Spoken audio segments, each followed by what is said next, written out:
e hoki aku ne whakaro, kai tēnei o tātou ne marae o ka hungunu. Katahi anō tēnā e mate kai wainuri a tātou a Will.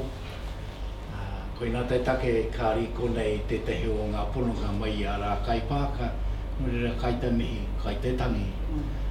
Ka tangi hoki rā ki tēnā marae, ki tēnā marae o tata.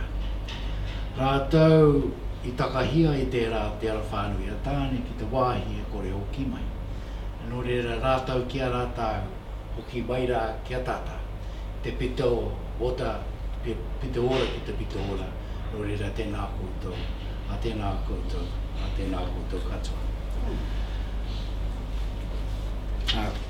Usually Leon would do this part here, but I'll do it. Because Scott's already briefed me on the instructions. This is our health and safety. We should not, because of our numbers, jam at the doorway. We should be fine. But I'll read them so there's no mistake. And just for a directional case, east is that way. In case of emergency, please exit via the front doors at the hotel reception. Turn right outside and proceed to the assembly point outside the garden villa, which is about 50 or 60 metres that way. If you hit College Street, you've gone too far. Come back onto the grass. Alternatively, exit from here and go straight down this way. You'll go past the bar. Do not stop at the bar. Carry on straight out the doors until you end up in the garden villa, which is the same one. Our wharepaku are just here by the stairs. Just out here by the arawhata, by the pautama. Otherwise, we met out in the garden area by the hotel staff who will give us further directions. Any pātai? Koe nā tātou nei haura. Kia hau marutia. Anō reira ka tuku atu ki a tātou nei tīmana. Nā la I timata tō tātou nei hui. Tēnā koutou, tēnā tātou katoa.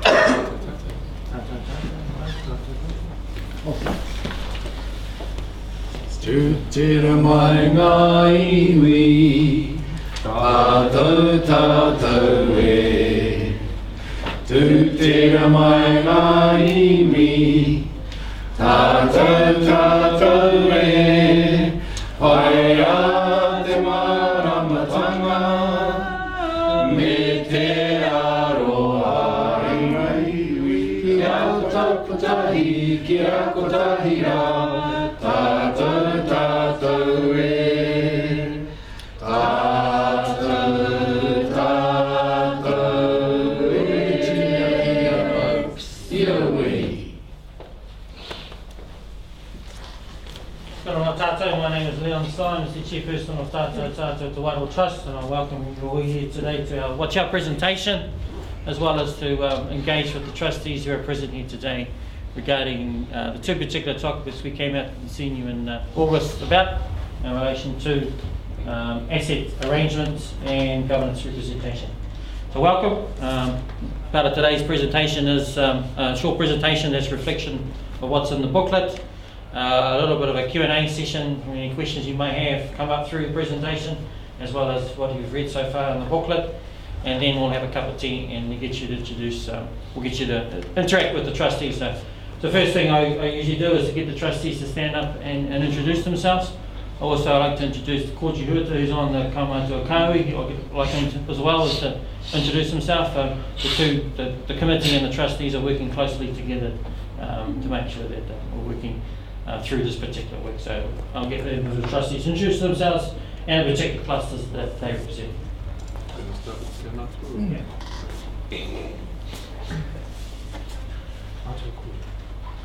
mind introducing yourself? The mic is just for those of us who are watching online, otherwise we can't hear your kōrero.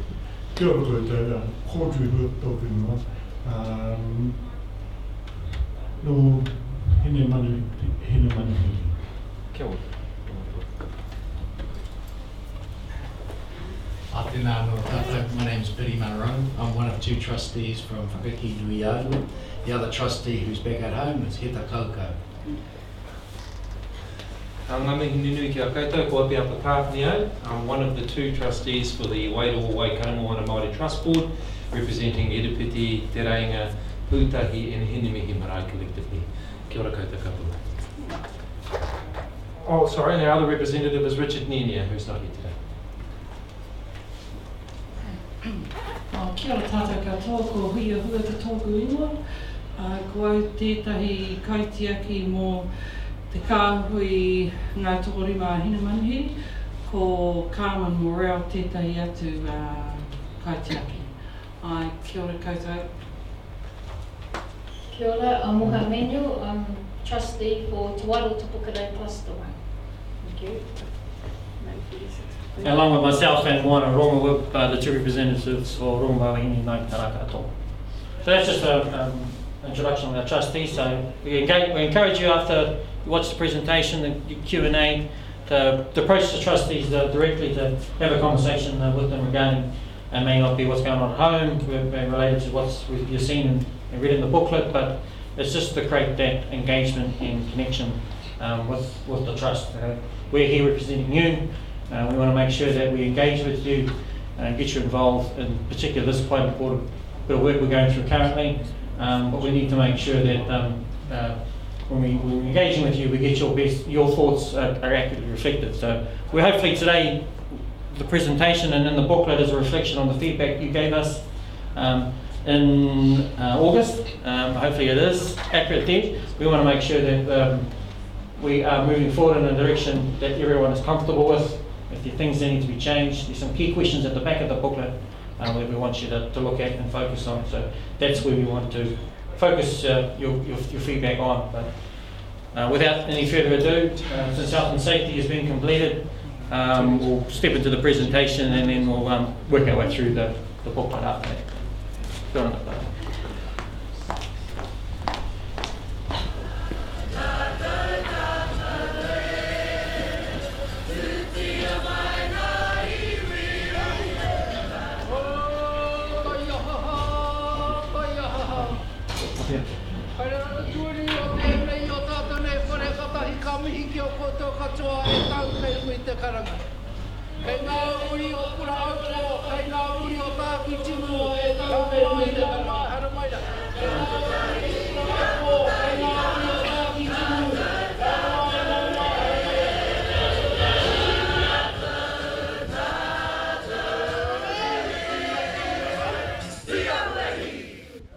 Tēnā koutou katoa, nau mai, haere mai.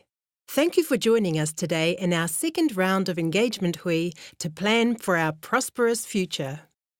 We are Tātou o Te Wairoa Trust, the Post-Settlement Governance Entity, or PSGE, for the iwi and hapu o te rohe o te Wairoa. It is our responsibility, on behalf of our iwi and hapu, to manage the redress that will be received as part of our settlement with the Crown. In August this year, we held our first round of Engagement Hui across 9 locations in Aotearoa. Our trustees sought your feedback on our values, aspirations and principles, and on proposed concepts for how our representation and asset ownership structure could look in the future.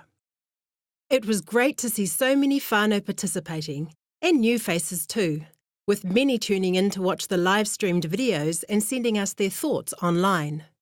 We received invaluable feedback from you during this time, which has shaped our trustees' mahi over the last 2 months. Now we're coming back to you to kōrero some more.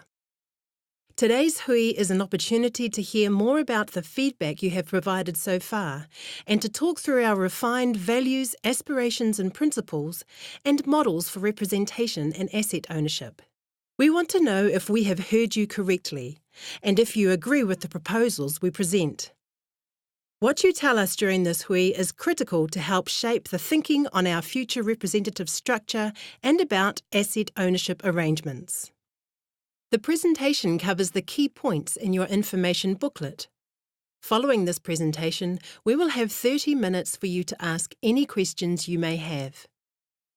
Ka tahi ka kaputi tātou, so you can meet and talk to your representatives and our support teams who are here today. Also, if you are not yet a registered member of Tātou o Te Wairoa, we can help you register today. We are back on a hikoi across Aotearoa, holding our second round of hui in Wairoa, Ahuriri, Te Whanganui a Tara, Rotorua, Kirikiriroa, Tāmaki Makaurau, Te Papaioia, Waihōpai, me o Tautahi. We are presenting exactly the same information at each hui, which will cover a recap of our August hui and what we asked of you, a look at the feedback we received from whānau, our aspirations, values and principles, considering the refined approach, our recommended approach for representation, 2 models as options for our asset management. Your feedback is important. We want to know we have heard you correctly and if we're on the right track. What you tell us today will directly impact on the models our trustees recommend to you for voting on next year. Remember, it's you, our people, who ultimately decide on the future of tātou tātou. We will now focus on the areas where we want your feedback, thoughts and questions. Firstly, your aspirations, values and principles. In 2012, a series of workshops were held to identify our aspirations as we work towards the settlement. At our August engagement hui, we asked you to tell us whether these aspirations were still relevant to you today. These are important as they will help to guide tātou tātou o te Wairoa as we move forward. When providing feedback, we ask you to consider: do the aspirations, values and principles still fit for our whānau, hapu and iwi? How would you like us to operate? Do these best reflect your aspirations, values and principles? What might be missing? We will now look at the aspirations, values and principles which have been updated and refined to reflect what you have told us. Our updated and refined vision is tātou tātou o te Wairoa, he iwi motuhake, he tangata oranga ake. Our updated and refined aspirations centre around the well-being of our iwi, hapu and whānau. They are social well-being, restoration of health and social conditions for our iwi and hapu, cultural well-being, restoration and protection of the cultural identity of our iwi and hapu, environmental well-being, revitalisation of the local environment and restoration of our role as kaitiaki of our natural resources, economic well-being, rebuilding an economic base for our iwi and hapu and reassertion of our tino rangatiratanga. Our refined values and principles focus on the areas that you told us are most meaningful to you. They are wairuatanga, fostering our unique features of mana whenua and tangata whenua. Rangatiratanga, your right to be the architect of your own future and development. Manaakitanga, respecting, nurturing and caring for others. Kaitiakitanga, guardians of ngā taonga tuku iho, te taiao. Whanaungatanga, our kinship is determined through blood and whāngai, whakapapa. These refined aspirations, values and principles aim to reflect the feedback you have given us. So, have we heard you correctly? Do these aspirations, values and principles reflect the way you believe tātou tātou should be guided in our mahi? E anga whakamua ana te waka, forging a new path.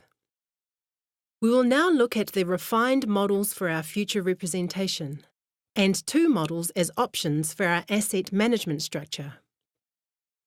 What we asked of you. At our previous engagement hui, we presented you with 3 asset and representation concepts. There were devolution, whakatoha-toha, collaboration, mahi-tahi, amalgamation, kotahitanga. Each of these concepts could be applied separately to assets and representation arrangements, or parts taken from each to create a new model. They reflect possibilities at each end of the scale and a middle option. In August, you told us what you thought of these concepts and why. What aspects you like and what parts you don't like. We have listened to your views and brought them together to develop a recommended representation approach and 2 new models for the future structure of tātou tātou for you to consider. A representation approach could be 7 rōpu, like the existing kāhui groups, but based on rohe and tipuna. The new models for you to consider are Model 1, WHAKATOPU, consolidated ownership, shared management of assets for the benefit for all.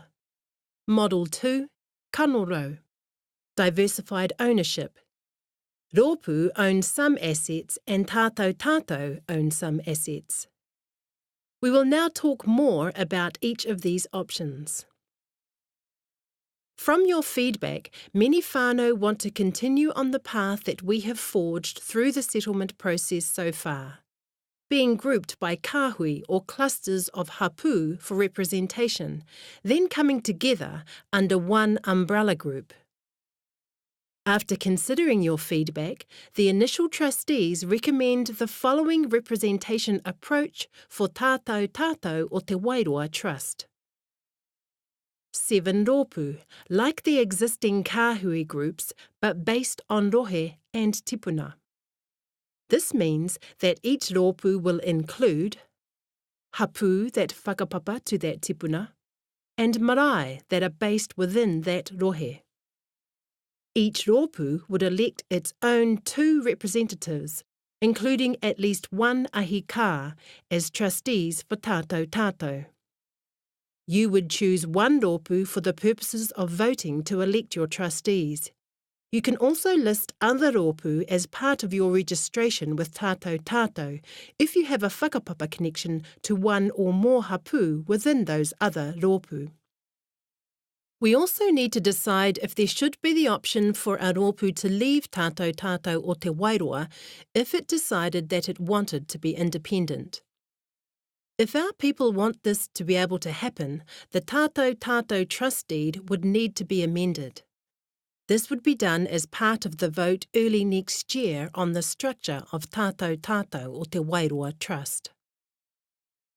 We have outlined a process in your information booklet on how this would work. The key principles are that high voting thresholds ensure fairness and a robust process. All adult registered members of tātou tātou would need to vote to approve the framework, as this ensures transparency for all. A rōpu could not trigger an exit at any time. They would have to do it within a certain period so tātou tātou has certainty going forward. If a rōpu becomes independent, they would no longer be a part of tātou tātou, not have any trustee representatives on tātou tātou, and remain connected to tātou tātou through a formal agreement for cultural redress and rights to purchase RFR land. This is your choice, whānau. If you think it is important for rōpu to have this option, we can include it in the special resolutions that you will vote on early next year. Now we will look a bit closer at the models for our asset ownership arrangements. All this information is contained in the information booklet from page 18 onwards. The first model is WHAKATOPU, consolidated ownership. In this scenario, tātou tātou owns and manages all assets for the benefit of all the iwi and hapu o te rohe o te Wairoa. Everyone shares in the whole of the assets, so no asset is given to a specific rōpu, and all ups and downs in performance of assets are shared. The second model is KANORAU, diversified ownership. Here, each rōpu would own some of their own assets and be responsible for those. Tātou tātou o Te Wairoa Trust also owns some assets. Rōpu and tātou tātou can engage in a management policy to share administration of commercial assets. Let's now look at the key features of the 2 models. Remember, these models are based on your feedback and are not final. Your feedback today will help shape these further. We'll start with whakatopu, consolidated ownership. Key features of this model are tātou owns all the deferred selection properties, the Patunamu and Wharerata forest interests, and any right of refusal land purchased in the future. Tātou manages these assets for the benefit of all. All ups and downs in performance of assets are shared, as are all risks, costs and administration. Everyone shares in the whole of the assets. Tātou distributes profits to RÓPU annually, reinvests income for future generations and funds operations. Grouping assets will create economies of scale, guided by collective decision-making. In comparison, KANORAU, diversified ownership, means that ownership of assets is shared. On settlement, RÓPU could be allocated a percentage of all cash and assets, with the remaining cash and assets pooled in tātou. RōPU and tātou can engage in a management policy to share administration of commercial assets. Under this model, profits and losses are incurred by the RōPU from the assets that they own. For commercial properties, a RōPU will need to instruct tātou to exercise a right to purchase a deferred selection property or future RFR site. Dispute resolution processes will be put in place if RōPU cannot agree on ownership of certain assets. Cultural redress relationships remain with tātou. So, those are the two refined models. To see these in more detail, go to pages 18 to 21 of your information booklet. It's important to understand that what you have seen today is not final. We are simply seeking your feedback to determine if we have heard you correctly in August, and if we've got it right. Today we want your feedback on our aspirations, values and principles, our representation approach, our two asset management models. Let's now recap. We are holding the second series of Engagement Hui to check we've heard you correctly and seek your feedback on the refined models. In February next year, we plan on holding a ratification process on the special resolutions required by our trust deed, where we will ask you to vote on our potential asset and representation arrangements. What we recommend to you then will be heavily influenced by what you tell us today. We anticipate that in early to mid-2018, our settlement legislation is likely to pass its final reading and become law. That will bring an end to over 30 years of mahi on this important kaupapa. However, it is just the beginning of our new era. By the end of August 2018, we will need to complete the amendments to the trust deed by special resolution, and in October there will be new trustee elections. It's an incredibly busy but exciting time for our whānau, and we are grateful you are here on this journey with us. You can provide feedback on the feedback form at the back of your information booklet or through our online feedback form on the tātou website or on our Facebook page. Remember, it is you, our people, who decide on the final asset and representation arrangements. In 2018, all adult registered members will have the opportunity to vote on the special resolutions. So please check with whānau to ensure they're registered. If not, tell them to head to our website now. We'll now have questions and answers. Before we do, we have the following ground rules. Please respect others and remain quiet so that their questions can be heard clearly. Please identify yourself when you speak so we can record your name. Please keep questions related to the aspirations, values and principles, the recommended representation approach, or the two asset ownership models outlined today. For other matters, please talk to one of your representatives. Nō reira, from all of us here at Tātou o Te Wairoa Trust, ngā mihi nui kia koutou katoa. Mauri ora.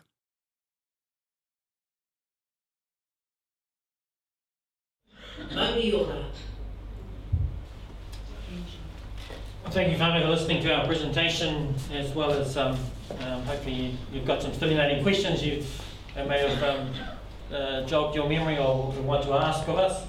But just to begin off with, when we came to you in August, we came with a high-level perspective of values, aspirations and principles, as well as those three particular concepts, devolution, mahi-te, collaboration and amalgamation. What we're trying to do is trying to narrow this down as we go through engagement and feedback from our members. Because in the end, we want to get to a point where we, the trustees, have had your feedback and come back to you with a recommendation that you will support. Because at the end of the day, we're going to need a 75% majority to pass the recommendations of the trustees in front of our members. So hopefully we're going through this, what we call a fair, robust process with engagement with our members to make sure that what's reflected in the final recommendation is what's reflected of your feedback. But understanding that the trustees may not get down to one particular model. It may become too difficult, in which case we might need to come to you with options, in which case you will need to vote on which option of the two models that you prefer. So it is quite a work that has a bearing on our future generations, and there is a lot of responsibility that we get this decision right now, because it does set us up for the next 20, 30 years down the track. So we want to make sure that any recommendations we do put in front of you are reflective of how you want to see this settlement managed on your behalf going forward into the future. Because at the end of the day, it's your settlement, you need to give us direction on how you want it to be arranged going forward in the future, so that that is reflective of your wishes. And that's why we need to come around, get as many of our members engaged as possible in this process. So if you haven't yet, encourage your whānau to register and your neighbours to register if they whakapapa back to home. So making sure as many as our members are registered as possible and engaged in this process. So the more we get involved, the more we feel that the decision we're going to make as a collective is going to be reflective of everyone's wishes, rather than leaving this decision. Because what usually happens in these situations is that these type of decisions are made early on in the process, and our members of treaty settlement groups don't get the opportunity to go through this process. It's already predetermined that this is what the settlement's going to look like, and this is what we're going to do with it, and this is how we're going to manage it. But this time we thought it would be quite unique, and Te Tira Whakiimi couldn't agree on a particular final model. It left it to the initial trustees to go through a robust process with the members to make sure we got to a point that our members were happy with. So this is quite unique with treaty settlements, but with that uniqueness comes that responsibility of that we need to take this seriously and provide it and get it right the first time, to make sure that we don't go down tracks and paths of litigation with ourselves and spending our treaty money fighting ourselves with it. So this is why we take that perspective of being inclusive engagement and making sure that everyone gets the opportunity to participate in providing feedback. And hopefully that the models and aspirations, values and principles that we did put up are reflective of your feedback in August. And hopefully we're trying to narrow it down. So basically the first part of the presentation we've seen was about the values, aspirations and principles, and that's where we want to start, because that's our approach the trustees have taken, is focusing on the values, aspirations and principles from the outset, and before we work into the other parts of the presentation. So is there any questions pertaining to the values, aspirations and principles? We're trying to narrow that down as well. We've kind of refreshed the vision a little bit. The vision was a little bit wishy-washy, so we're kind of trying to tighten that up. We have noticed that some of the aspirations, we've got feedback so far, and they say, well, where's health, where's education fits into those four well-beings. So we want to make sure that those four well-beings, are they the four well-beings, or are the additional well-beings that we need to look at? So I think that's on page 12. Well, usually someone's on the computer and I go, oh, there it is. Page 12. So, anyone got any questions regarding those values, aspirations and principles? we've kind of refined them down to those 5 areas in the values and principles section. Under each of those, there are a whole lot of other values and principles, but they kind of are the starting area that we look at first and use that as our measure. And for our live stream and our online audience, if you could hold the mic up high and start with your name and which part of our lawyer you come from. Okay. It's usually non-controversial. Everyone's happy with the values, aspirations, and principles, which is good. Yeah, we start with non-controversial stuff and then move forward through the booklet. There we go. That's our updated vision. It's, we got asked, well, what does that mean? The vision. It's about empowering the local kahui, iwi, hapu, marae that look after the people. Aspirations, as I said, there's the existing 4 well-beings with iwi, hapu, whānau in the middle.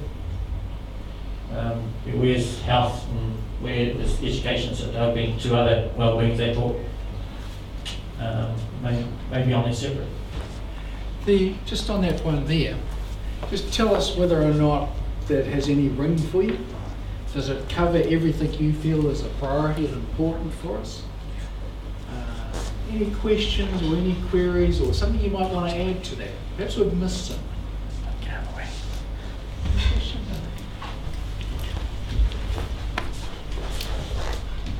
Kia ora, ko Brisbane tōku ingoa, no rākau pāka tōku iwi, ko rono mai wahine tōku iwi, no Ngāti Apuru te Apu. I would just like to comment on how lovely it is to see wellbeing being put at the forefront. I've spent my entire career in education arguing that we don't actually address this, and in 2011 an article, actually it wasn't an article, it was an entire book, was published by the Chief of Science for the Prime Minister about how we can improve the, it's called improving the transition from childhood to adulthood, and a lot of it is, what I want to say is these aspirations address what is stated in that piece of work, that the shift that we need to make to improve the transition for our tamariki is generational, and it can only be done if we address the aspirations that we have up there. So well done. Thank you. And you notice that economics sits at the bottom because we need that economic well-being to underpin the social, cultural and the environmental, because all those others cost money. They don't make money, but the economic one is the base to which we can address some of those other well-beings.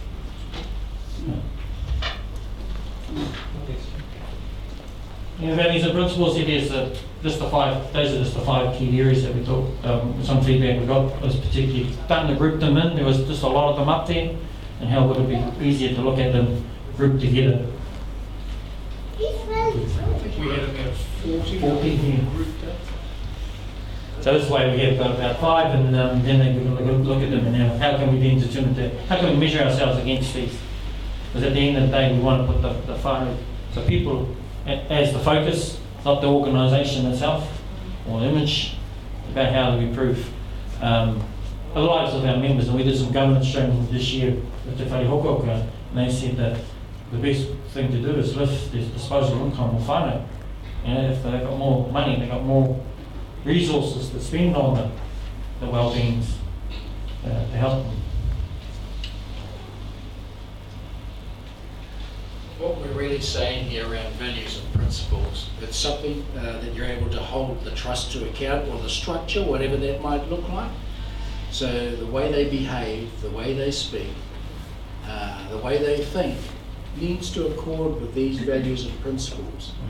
So this is what you use to hold our structure to account for our aspirations and for our vision. And it's something that we should all, as we affiliate or as we register, these are abiding values and principles we should be all living up to. Have we missed any?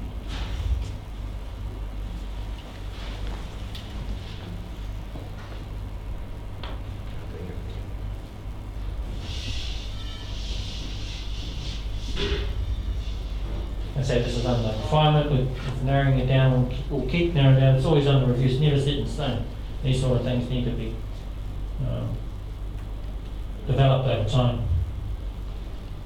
But you know, we want to start with the values, aspirations approach first, rather than focusing on the asset, the money. What am I going to get out of it? And once you focus on that, then the others, what's happening with the money, what's happening with the representation, becomes a lot easier. Oh, easy. Kia ora, it's Stu Smith from Rongoa near Whakatopu.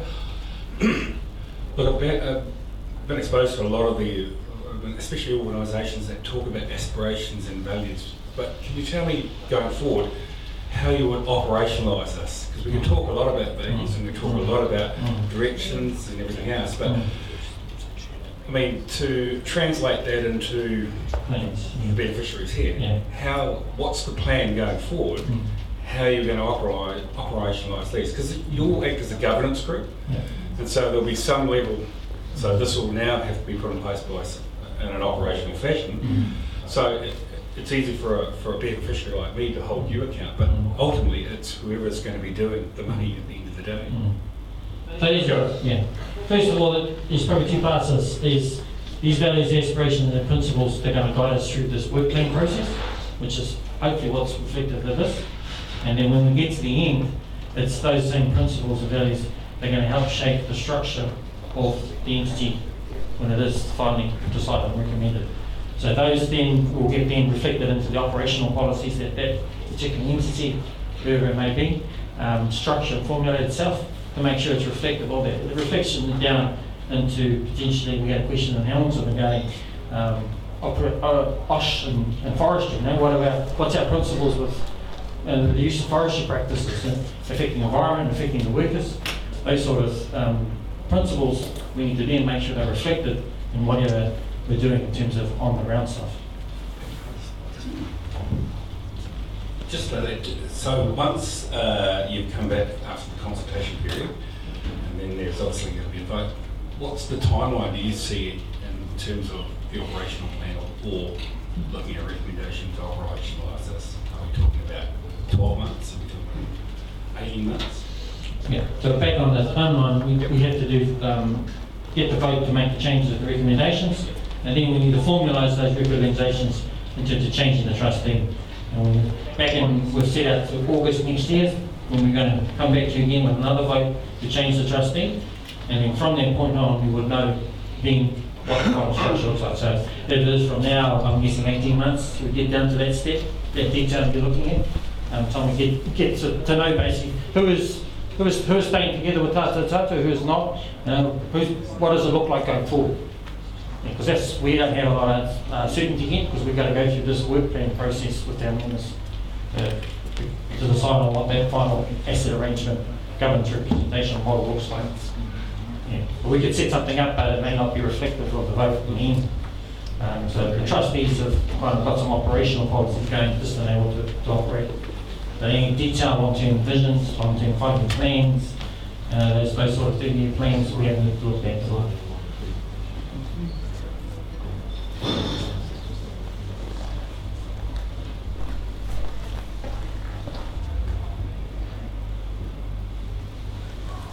Oh.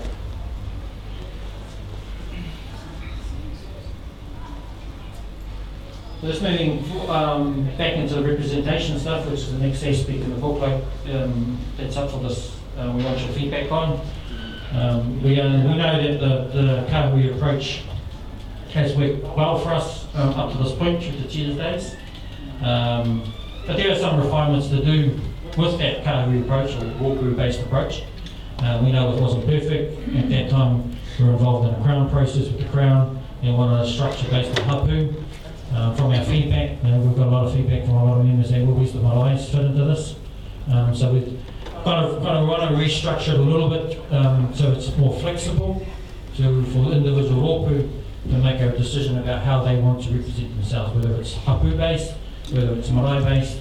We want the RÓPU to make that decision themselves, rather than it being Tata entity forcing a representation arrangement on a particular RÓPU. We know that it's best that if those individuals tell us how they want to represent themselves rather than us telling them. But at the same time, we need to make sure that those representation arrangements, all those rōpu, are fair and transparent. We cannot have a certain marae, certain hapu, certain whānau dominating a particular rōpu, because then it just defeats the purpose of this settlement is for everyone within that particular rōpu. So the current structure we're looking at is potentially 5, 6 or 7 rōpu, depends. We've still got some discussions to have regarding particular rōpu and the numbers of rōpu, but it's pretty much aligned to what we currently are used to. Yeah. With other PSG entities, they use hapu base as well. We went through and had a bit of a work with a paper on what other PSGs do, and pretty much they're kind of along similar lines. Particularly larger, they tend to form themselves into cluster. Smaller PSG entities are more based on hapu or marae. But while we've kind of did a look and we've got over 40 marae, close to 200 hapu. Anything with a governance structure with those many entities on is quite large and will be quite cumbersome. Is it partly contribute to the rōpu at home?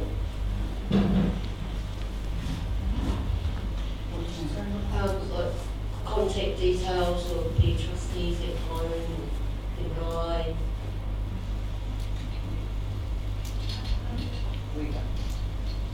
They're getting information back from their rōpu cluster currently. They on lists and stuff. They're getting information to get back to them. But that's been a key communication channel for the trustees, is through those kind of loosely structured kaus that exist currently. They've been meeting. Hopefully, they've been disseminating information back through their listservs, their lists, and hopefully, it's a channel for communication back to members. So in this situation, we would want to formalise those structures. Those particular rōpu, we're going to need some kind of capacity, capability, that's formal structures, because in the end they'll be receiving an asset out of the two models, whether it's in model 1, an income, or model 2, which is an income and an asset. So for them to do that, they'll need some formal structure there, a legal entity.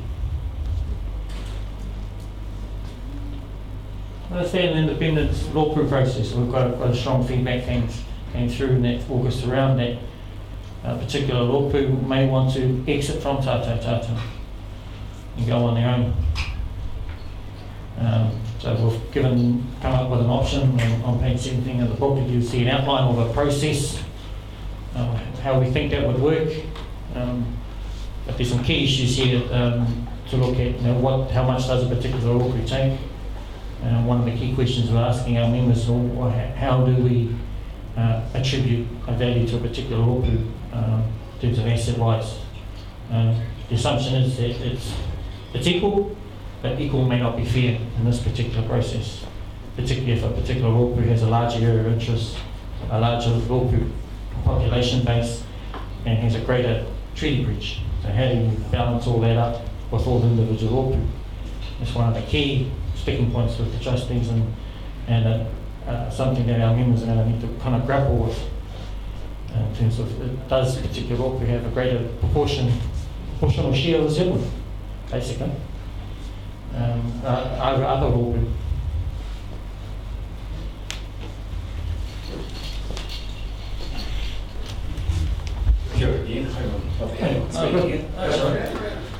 Just on the exit, so if rōpu or cluster decide to exit, you talked earlier about fair and equitable around rōpu. But I'm just trying to work out how it becomes fair and equitable if one cluster group decides to exit, then the rest of the tātou adult members, 75%, they need to be a vote for that to exit, if I read this right. So, as an example, if Rōma the cluster decided to exit, then we would need 75% of the rest of the clusters to agree with that. And I can't see how that is equitable or fair. Yeah. So just to clarify the process, there is no framework currently in the trustee for an exit. So we would need 75% of all the members to agree on it, on that framework. But if a particular RÓPU, individual RÓPU wanted to exit, that's the right for the members of that particular RÓPU to have that say, not for the whole of Tata Tata to say that that particular RÓPU cannot exit or not.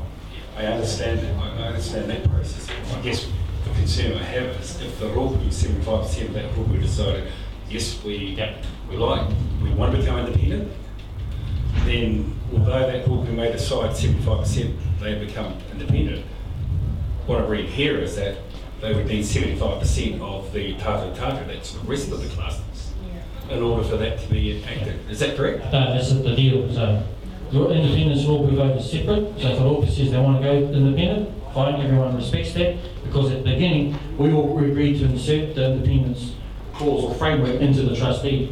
After the negotiation, it has been dealt with, and there is a particular section of the settlement to go to at the particular independent RÓPU. The question is, because we all agreed to this at the start, that we all received the asset collectively, then do we get to say on, do we have to then all agree that that particular section on the asset has to then go with a particular RÓPU. So it's more about the deal and the transfer of assets rather than the exit itself, because the assets is what we all collectively agreed to receive together as one comprehensive settlement.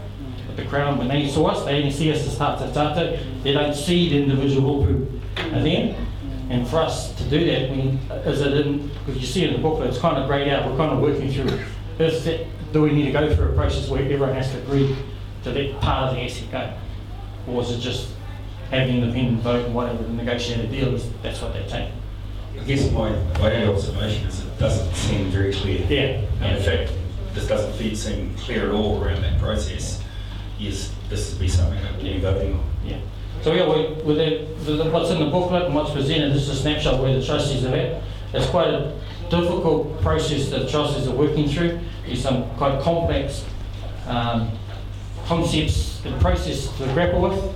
So all the booklet is currently is a reflection of where the trustees are at. We know that we're going to come back with more information regarding clarity around this particular independence process, as more some detail around particular models as well, because there's not a lot of information here. They're just kind of snapshots at the moment. So we're working through this.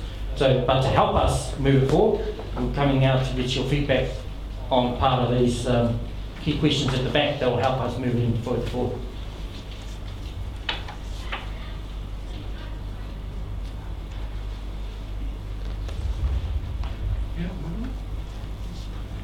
I understand that process, so we have to agree to have this as one of the recommendations. It's essentially a two-step process. Everybody agrees to have this as part of our trust deed moving forward, and then we enable the next one. I understand that the independence process is only triggered for a certain period of time. If we have that particular period quite open and quite long, then we're not giving Tata certainty going forward into the future. It will never in a day have to wait and anticipate, have prepared for a potential exit of a potential RÓPU. And that doesn't give it enough certainty in terms of its investment decisions, forming up plans and policies, if it in the end doesn't know who it collectively represents.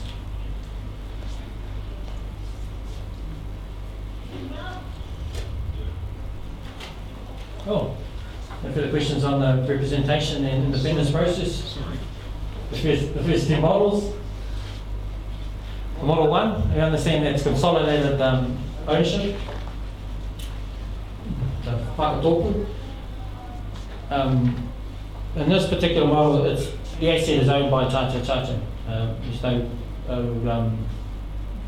diversification of any of the assets or any of the RÓPU. So it's the economies of scale, the model that this particular one's focusing on. It's trying to leverage the settlement as one collective and then use it to generate as much income as possible to then distribute annually to the RÓPU. Again, we need to then go back to that question: what does that distribution amount look like to the RÓPU? Based on, is it equal, or is it through another different process you come up with a formula, a distribution policy? So that will all need to be looked at. So that's one of the key questions: is that what does the settlement look like for RÓPU? What is it? What's that distribution policy to make it equitable? And two, a particular RÓPU may have a particular interest in a particular asset. That's not to say that a particular RÓPU through Model 1 can appoint directors, kaitiaki, for those particular areas of interest or cultural interest. So their interest is more reflected through kaitiaki rather than ownership, which is the more focus for Model 2. Yeah. So the two differences here is ownership. Ownership is equal to, is mana motahaki reflected through kaitiaki-tanga in Model 1, or is it reflected through ownership? If you're happy with mana motahaki reflected as kaitiaki-tanga, then Model 1 is, will suit your needs. But if you want more than kaitiaki-tanga and want to particularly own it and have exclusive rights to it, then Model 2 is more what you're looking for in terms of a RÓPU owning a particular asset, managing that asset. But at the same time, Model 2 is you take on all the risks. You have the right people in place, they have to be managing properly. All those factors need to be considered. Whereas in Model 1, collective, consolidated, all those risks are shared amongst everyone.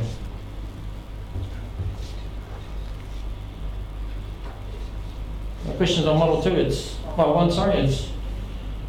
large, a lot of feedback around keeping the asset together. They can see the value. It's a taonga we need to protect for future generations. So it's more of a future focused model, whereas Model 2 is more of a, we want to do something on the ground now, we want to get something to cash and assets to do that, we want to control our own destiny and set our own priorities. And then Model 2 is more reflective of more motahaki to the RÓPU. Model 1's a more centralised approach.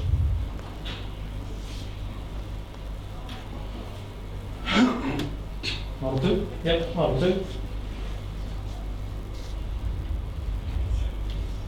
Model 2 is quite complex because it has that RÓPU owning some assets, Tātou owning some assets.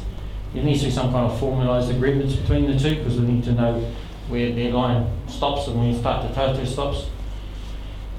Because you have to remember at the end of the day, Tātou is responsible for the cultural reduce, which is basically all the relationships, agreements that we've entered into. They have to fund those and maintain all those relationship agreements, basically with Ministry for Environment, Department of Conservation, the Te Wera Board. That takes resource and it's going to take money to make sure that our end of those relationship agreements are upheld. So taking a lot out of the middle, not letting a lot there for it to have those particular, maintain those particular relationships, all burden Tātou. At the same time, if individual RÓPU take on those relationships, they'll need to fund them as well out of their particular money that they receive. So it's quite a complex model. RÓPU could potentially choose not to take anything out of the middle and leave its particular, whatever percentage it is within Tātou. It is an option. And over time, draw down onto that until they build up the capacity and capability to receive assets. So it gives the RÓPU some time over to set those up, make sure they got them in place properly before they take it down. Or there are other RÓPU currently within even Tātou who have set up structures and got those formalised structures. And that was into drawing that now to get their focus, because at the end of the day, Model 2 is putting the focus back on the RÓPUs to make the decision about what their priorities are. So they make the decisions on if it's health, if it's education, the well-beings. They're the ones who then set the priorities, rather than Tātou having a blanket priorities. We were going to do health, we were going to do this at this time and that. So there's a bit more flexibility of setting the priorities at that RÓPU level. Because we understand that certain RÓPU are at certain levels and certain priorities to them. So by having Model 2 gives you that flexibility to do that. Gives you the money and gives you the authority to set those priorities in place.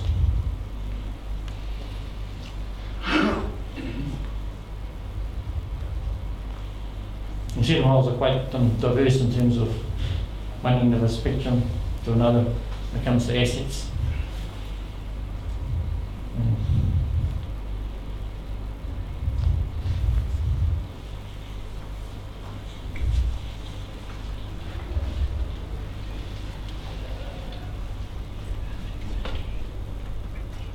Kia ora, ko kia kuatata ingoa. Now, when you talk about rangatira and you put in aspirations, you're talking about people taking control of their own hapu. And I believe that the different hapu people have different karo, they're different to Rō Mawahini.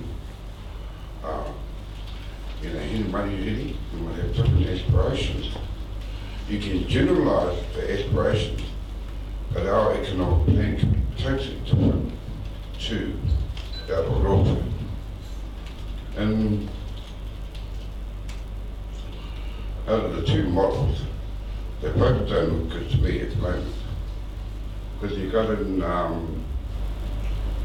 RÓPU will need to instruct Tata they start to want to purchase a deferred electric property for future, you know. Who said that? Who gave Tata the option to acquire Patinamu Forest? When I believe Patinamu Forest belongs to Hinemanehiri and the shareholders, not to everybody else. Well, that's what I'm saying. We've got ownership of assets and share. You know, we've got to look after our own company. I can't look after everybody else's company. My aspirations are totally different from Mawahini. Because I have worked with them, they have their own dream positions. I don't know where I'm going with this. When you talk about that aspirations, then you really need to look at it and let hapu be hapu. Let them be their own money to haki. So I wouldn't like someone else coming to here money telling me what to do. And you say your share profits incurred by the well, just at the moment, I do have a thing with the two models. Good. So just to clarify, to get to this point, we came together as one large national group. So we were forced to by the Crown to come together. Crown's only dealing with one entity, that's Tata. It negotiated the settlement as one comprehensive settlement. Now that wasn't our priority, that wasn't our preference to do that. That was a Crown process, forced to do that. And in doing that, we have said that Tata will receive the redress. Now what happens after that redress, we receive that redress, is what we're into now. Laying out that foundation for how we will look into the future. So we've dealt with the Crown process. The Crown process Crown is not involved with us going forward in this discussion, it's just ourselves. But we know we've had to set up Tata under the singular structure because that was the only way the Crown was going to negotiate with us for the treaty settlement. We came together. Now the question we're asking ourselves is, do we stay together? Who wants to stay together? Who wants to go on their own? Of course we came together. It just finishes that question, make sure that it's answered. That. And then going forward into the future, we've got certainty that those that have committed to staying together or going on their own have had that option and gone through that discussion themselves. Rather than forcing everyone to stay together, and then because they don't want to stay together and someone have their own autonomy and have their own visions and aspirations, they will tend to rock the boat and create a difficult ride. So it's best that we have this discussion now, saying that well, this is what it should look like going forward in the future.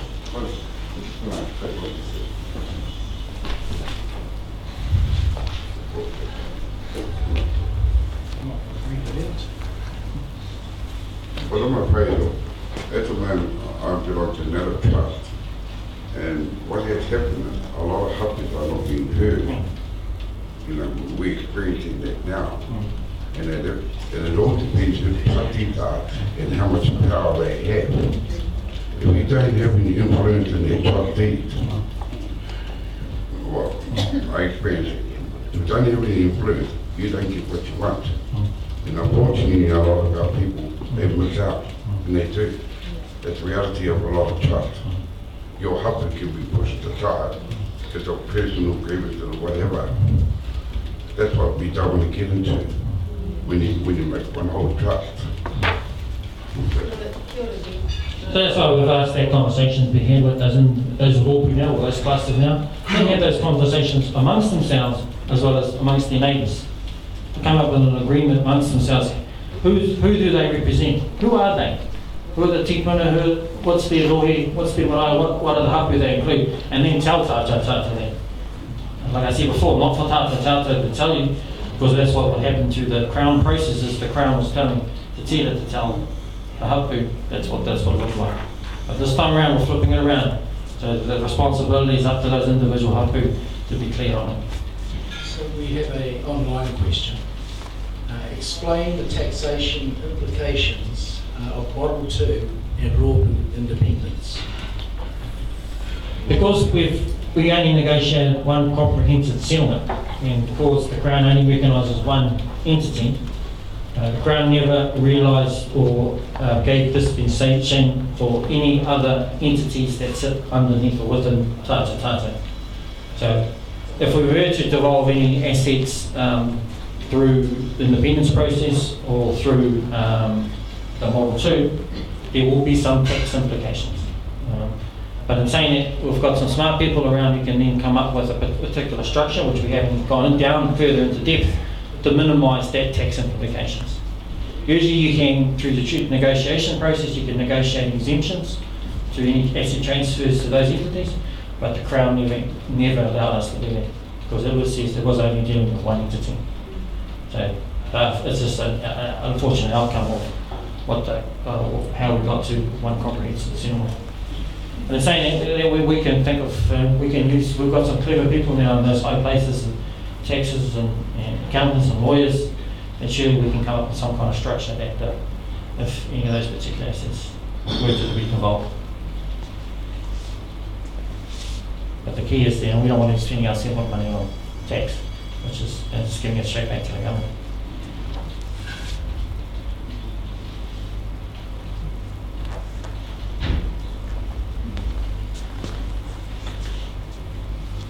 And questions again on the two models.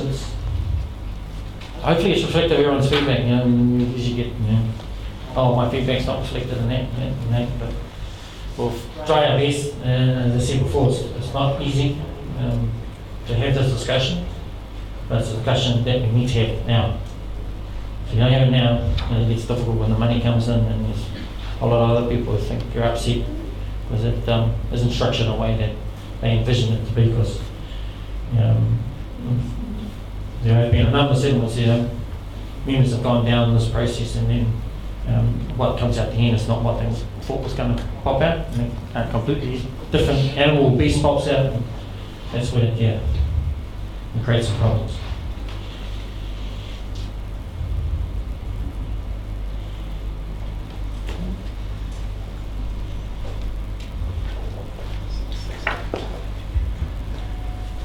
Nuita matanga aroha mokoto.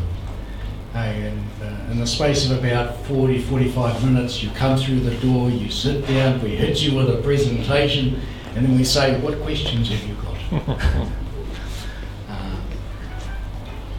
The questions that you don't have tonight, kei te pai. They'll still be bubbling away inside, and you'll still be digesting a lot of the information from the presentation, from the booklets, and also what you can get online. And questions are going to pop up. You'll wake up at 3 a.m. tomorrow morning if they, he pāpai. Kei te pai. You can send that to us in different ways. As has been said, there's in the booklet there's a whole section you can fill out your feedback. There's online, there's Facebook. We're trying to provide the avenue to provide feedback as wide and as varied as possible. Because we realise that not all people attend meetings, they not all have time to fill out particular forms at particular set times. If we give that flexibility to make sure that when you have that time to do that. So once you all now to encourage your whānau, go through that with them, take as many booklets as you like back to them. Now particularly with the summer coming up and whānau from Australia all over the world returning home, or yourselves all returning back up to Wailoa. Please have those conversations with the whānau to make sure that they're aware of, first, the trust, and aware of what we're doing, and aware of what it is, and secondly, what's your feedback on what the settlement should look like for the future.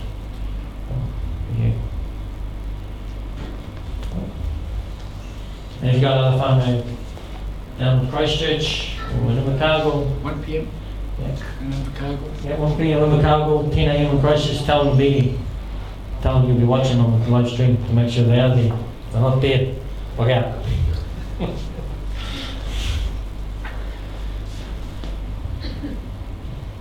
Any further questions? And if you only got any questions, we're going to have a cup of tea and this one an opportunity. I know some people feel whakamā about putting their hands up and having a question in a public forum, and I think people are going to tear them down and tear them to shreds because they've got an opinion to say. It's okay, that's why we have the session afterwards where you can come up to the trustees one-on-one and clarify certain issues and have a discussion with us. We're trying to be as open and transparent as possible for our members to engage with.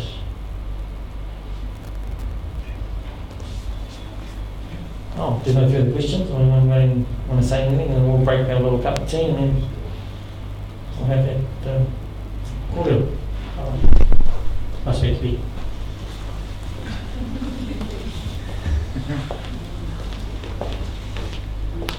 Who's got whānau down in Invercargill? Oh, wait. Send him a text, give him a ring. What about in Christchurch or Tautai? Joyce. Ask them different questions though, eh? Yes, big family, it helps. Yeah, choice. Yeah, get them to come along. Some are a bit shy to come to these hui. But kei te pai, they can go live stream. So we've got Campbell Squared over here who have been filming this so that the rest of our family around the motu can see this. Instead of Invercargill, you should go to Matota, where our people are. Yeah, no, they like to go to town. In Matota, they like to go to town. It's like to go to the park, but no one wanted to answer our calls. Close to the whistles, of course. It's hardly anybody in there. Yeah, those lovely delicacies down there. Ka pai. Oh, kōrero ngā kōrero. Whariki he ngā whakaaro i a tātou a te pōnei. So that's probably Kanui tēnā. Before I pass back to our kaumātua, to Caudry, ke whakakapia I tēnei wahanga. We just want to actually one acknowledgement. You saw our trustees, but also at the back there, Devon Shire, who's sitting back there, has been taking a lot of notes for our benefit. And we've also got Erin Khan from Chapman Trip. So earlier on, Leon spoke about some of the specialist help that we've been getting. So there's a lot of detail that sits in behind what you've seen tonight. And I think over time, and perhaps through your trustees, we'll want to get some of that detail to you in a way that doesn't give you a headache, but helps you to see clearly where we should be moving in the future. Okay. Ka pai. Ka tūnei ki a tātou nei kaumātua. A tēnā koutou. E o matuwa e karamatu mātu ki a koe. Ka pinga tēnei hui tō arohano. Whakatangatanga ki runga, whakatangatanga ki runga mātua tōtara whakarangi hura. Nāngi tamiro te whakatanga. Korau noa, korau ora. Kia ora tātai. Relax.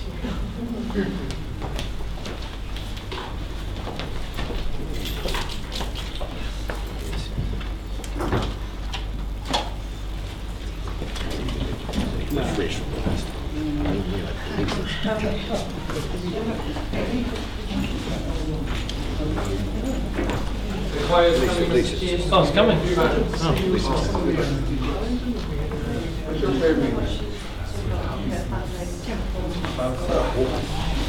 Bring it on, man. The Monday, 3:5.